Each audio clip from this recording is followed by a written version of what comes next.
Well, hello there, my family and friends. It's been a while. We've been preserving a whole bunch. I put up a few little shorts showing some of the things we've been preserving, but we're still getting peppers like crazy. But I thought I'd do something a little bit different. I thought I would do a little kind of a walkthrough. I don't know what to call it, of our pantry because we have a lot of our preserving done, but not all of it, but quite a bit. And so I thought I'd show you what we've done this year. So here is our pantry. It is 9 by 18, I think. And it's got a cabinet that runs down one wall so that we can have all of our preserving stuff there. I've got eggs. We're still getting a zillion eggs, and then we keep all of our big appliances in here. So we don't have a microwave in our kitchen because we rarely use it. So we just have this little microwave in here. It works great for us. And then up there on that shelf, we just have like larger containers of some spices, specifically a lot of the spices that we use with canning. So we'll start over here. So when you walk in, you see this. So we put up a bunch of beets, which we grew in the spring, and we do pickled beets, and we do our beets aren't real sweet, so we do kind of a semi-sweet pickled beets. And then up here is some green beans. So we don't do a lot of green beans in cans, but we do some, and then we also freeze green beans. And then you can see there's some things that we buy. Obviously we don't do olives. We buy a few things like mushrooms and some soup that's, I think, left over, and some tuna. But mostly we eat what we grow. So this is sauerkraut, and this was made last spring, and then we just canned it because there comes a point where you have to can it. These are actually beans, dried beans. I think they're called, what are they called? Oh, tiger's eye, that Pete grew, and then beans that we canned. And this is our pickles this year. This is not as many pickles as we usually do, but we've got sweet pickles and dill pickles, which is Mom's recipe, which is really Nadine's recipe, but we call it Mom's recipe. And then down here, that's just some beans. So we've been working through our onions.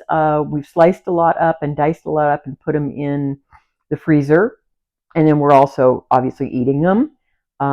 This is obviously stuff we buy. It's vinegars and oils, which we do buy. And the only oils we use are olive oil, coconut oil, and avocado oil.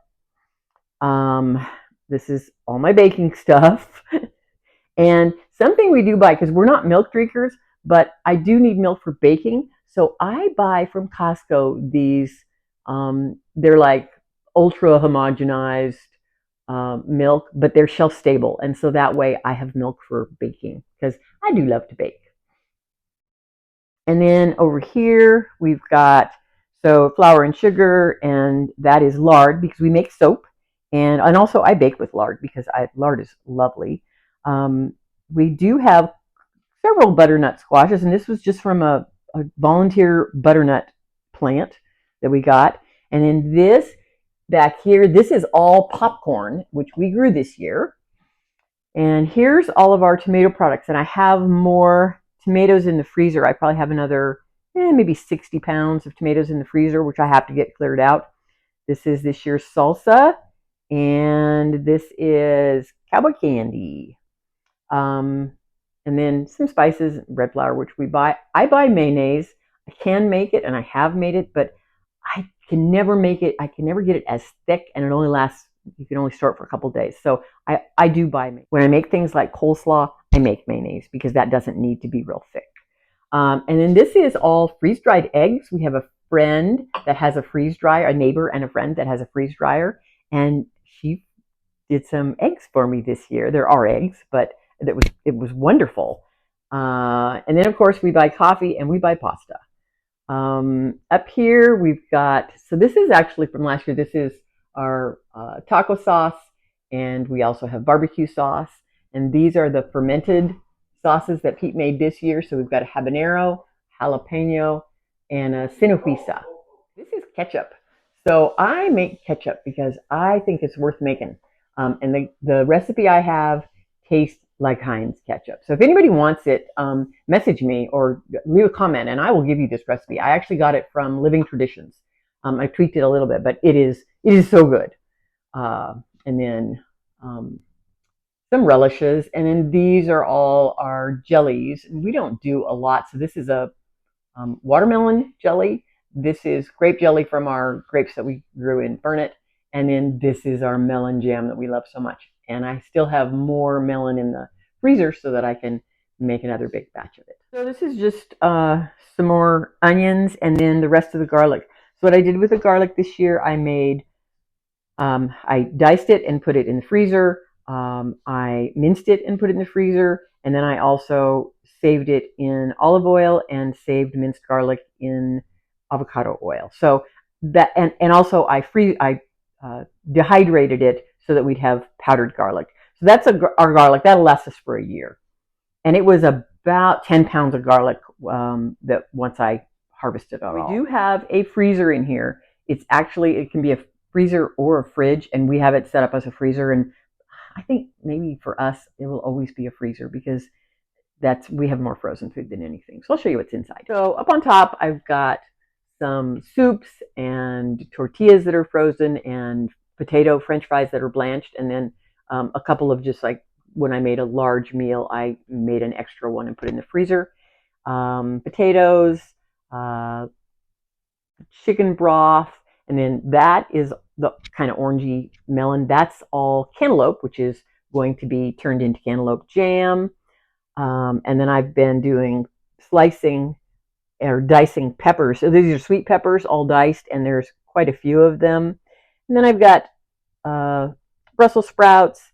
And then down here, let's see, what have we got? Oh, we've got some potatoes, and we've got some peppers, and we've got some onions. Oops. And then down here, some more onions and more vegetables and beans and things like that. So that's kind of what we keep in this freezer. No meat in this freezer.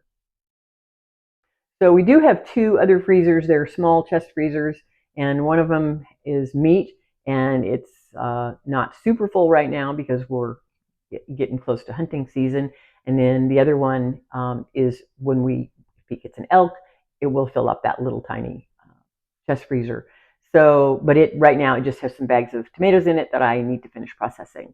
But other than that, we try to have it empty for the beginning of the hunting season so that we have a freezer to put the new meat into. So that's kind of the pantry, and that's where we keep all of our food.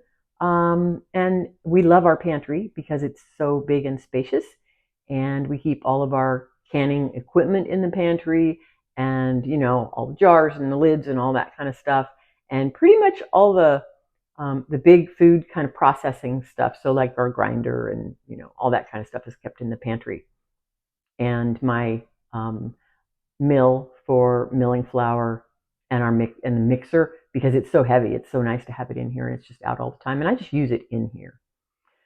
So that's a little peek at what we've done this year. I feel like we've done pretty good. We've also got potatoes in the barn. I don't keep them in the pantry because you're not supposed to put potatoes and onions together, and we have onions and garlic in here. So we've got about maybe 100 pounds of regular like Irish potatoes in the barn dough in the little kitchenette cupboards, and that easily lasts us a year. We don't really eat that many potatoes. We're big meat eaters, and we're big vegetable eaters. So, and we've got a few sweet potatoes, but my sweet potato harvest this year was horrible. So that was kind of a fail, but I have a few, so it'll be fine. So that's kind of what we've got going into fall. We should put a couple of animals in the freezer, hopefully an elk, but if not an elk, it'll be venison. And then in January, February, March, we will not go to the store at all. We'll do the pantry challenge, and we'll just eat out of our freezer and out of our pantry. And that worked really well for us, and it was kind of fun. So we'll do that again this year. So anyway, that's about it. Happy birthday, Billy, my favorite brother. Of course, he's my only brother, but he'd still be my favorite. And hope everybody has a wonderful day, and I will talk to you soon. Love y'all. Bye.